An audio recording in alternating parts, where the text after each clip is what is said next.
The misty subgenre of detective movies has yielded some of the greatest movies ever made. This sort of film fell out of fashion for a while, but it's returned with a vengeance lately thanks to Rian Johnson's Knives Out franchise, and Kenneth Branagh's Agatha Christie series.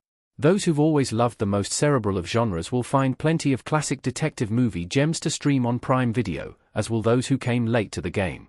Perusal of Prime Video's vast catalogue turns up detective films old and new, silly and serious, action-packed and full of banter. There are film noirs, neo-noirs, and whodunits. There are artsy auteur films, and films meant purely for entertainment. There's even a Nordic noir, for those who like their detective stories on ice.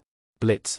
Jason Statham's Brant points a gun at Aidan Gillen's Blitz in 2011's Blitz movie.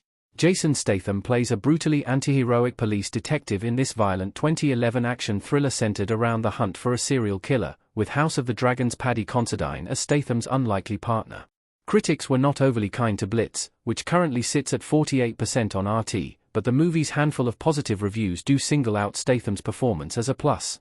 The movie's cast is strong overall, with Aidan Gillen, David Morrissey, Luke Evans, and Mark Rylance lending their support. Blitz is a great choice for those who like their detectives a little on the violent side, and for Statham completists. China Moon. Madeleine Stowe looks pensive while driving in a scene from China Moon. This twisty and stylish thriller stars Ed Harris and Benicio del Toro as Florida homicide detectives, and Madeleine Stowe as the woman Harris first falls for, then suspects of plotting to murder her abusive husband. China Moon was DOA at the box office after being shelved for 3 years, but it deserved much better, and is worthy of rediscovery over 30 years after its release. Harris, Stowe and Del Toro are all fantastic, and there's a real old-fashioned film noir vibe to the twisty story and tragically flawed characters, recalling classics like The Postman Always Rings Twice and Double Indemnity. Neo-noir fans should get a particular kick out of the lightly erotic, well-acted China Moon, as should anyone curious about Del Toro's early works. Running Scared, 1986. Billy Crystal and Gregory Hines as cops in Running Scared. Billy Crystal and Gregory Hines are Chicago police detectives who won't give up until they've put Jimmy Smith's drug kingpin behind bars for good. Running Scared's mix of gritty action and wisecracking humor is a bit hit or miss, which accounts for its middling 63% Rotten Tomatoes score. Crystal and Hines do have great chemistry, however, and some critics had a good time with Running Scared, including Roger Ebert, who called it a lot of fun. It's not on the same level as classic buddy cop movies like Lethal Weapon or 48 Hours, but it's solidly second tier. Running Scared should interest fans of 1980s cop movies and edgy action comedies. A Shot in the Dark. Peter Sellers talks from behind a desk in a scene from A Shot in the Dark. Peter Sellers debuted his iconic Inspector Clouseau's character in The Pink Panther, but the sequel A Shot in the Dark is generally considered funnier, and is widely hailed as the best entry in the multi-decade franchise, that later saw Steve Martin giving his take on Clouseau's. Old comedies sometimes do not age well, but A Shot in the Dark retains its ability to delight, mostly thanks to Sellers' brilliant slapstick and hilariously bad French accent. Blake Edwards' classic farce with a 97% Rotten Tomatoes score is unmissable for Sellers fans, and may still get a chuckle from anyone who enjoys their mystery films slathered in funny sauce. Mystery Road. Aaron Peterson dramatically points a gun in a scene from Mystery Road. Aaron Peterson plays Aboriginal detective Jay Swan in a blistering Australian neo-western thriller set in rural Queensland. Swan's investigation into the death of an Aboriginal girl leads him to a series of grim discoveries, exposing the dark underbelly of the remote community. Playing like a Taylor Sheridan drama set in the outback, Mystery Road was warmly embraced by critics, and currently sits at 92% on Rotten Tomatoes. It was also nominated for 6 Australian Academy of Cinema and Television Arts Awards. Mystery Road should appeal to anyone looking for a detective mystery that also tackles some heavy social issues, a la Wind River. The Name of the Rose.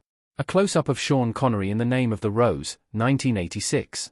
The Name of the Rose stars Sean Connery as a medieval monk with dangerously progressive ideas investigating a series of murders at a remote monastery. It's fascinating to see classic detective tropes transplanted to a pre-modern setting, as Jean Jacquinaude's movie weaves a mysterious spell, with Connery in command as a canny man of the cloth.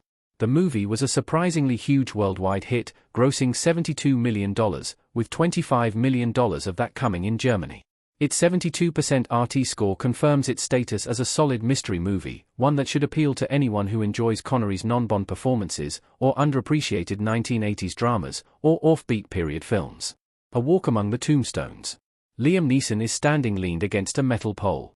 Logan co-screenwriter Scott Frank wrote and directed this noirish action thriller, starring Liam Neeson as a recovering alcoholic ex-cop, now working as a private investigator, who calls on his detective skills to track down a kidnapping ring targeting the loved ones of drug dealers. Neeson's grizzled action hero persona has become so familiar he's now openly making fun of it, but A Walk Among the Tombstones stands outside his usual output, as reflected by its relatively healthy 68% Rotten Tomatoes score.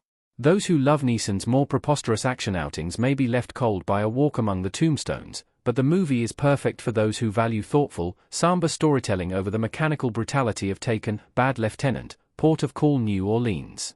Nicolas Cage and iguanas in Bad Lieutenant, Port of Call, New Orleans.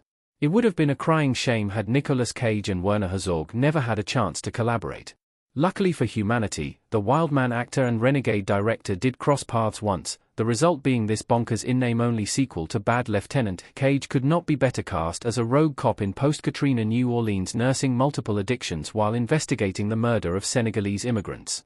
The movie works as an entertaining exercise in pushing the limits of good taste, but thanks to the fearless Herzog, is not afraid to tackle heavy themes as well. Port of Call, New Orleans sits at 86% on Rotten Tomatoes, and is a genuine cult movie today, one that is a must-see for fans of Cage, and a very interesting watch for Herzog acolytes. Death on the Nile, 1978. Bette Davis and Maggie Smith look at something with intense interest in a scene from Death on the Nile. Long before Kenneth Branagh took ownership of the character and his remarkable facial hair, Peter Ustinov offered up arguably the definitive version of Agatha Christie's Hercule Poirot.